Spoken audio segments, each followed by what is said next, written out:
गणेश जी के बिना विष्णुदेव का विवाह भी संपन्न न हुआ।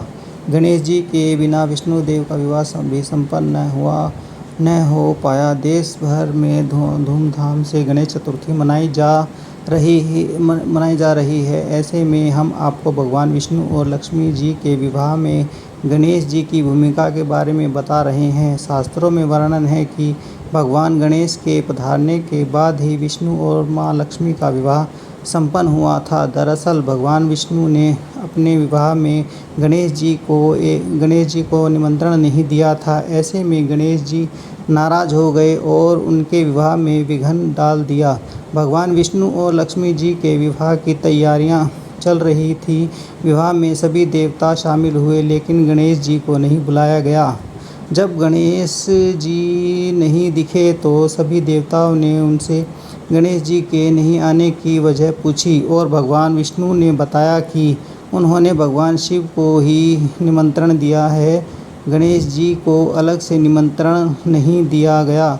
देवताओं ने भगवान विष्णु को सुझाव दिया कि वह गणेश जी को विवाह में बुला लें और द्वारपाल की जिम्मेदारी सौंप दें। इस बात पर अपनी सहमति जताते हुए गणेश जी को बुलाया गया और उन्हें घर के देखरेख का काम सौंपा। जब विष्णु जी की बारात जा रही थी तो नारद मुनि की नज़र गणेश जी पर पड़ी और उन्होंने गणेश जी को इस विवाह में शामिल न होने का कारण पूछा। इस पर गणेश जी ने नाराज होकर नारद को बताया कि भगवान विष्णु ने उनका अपमान किया है।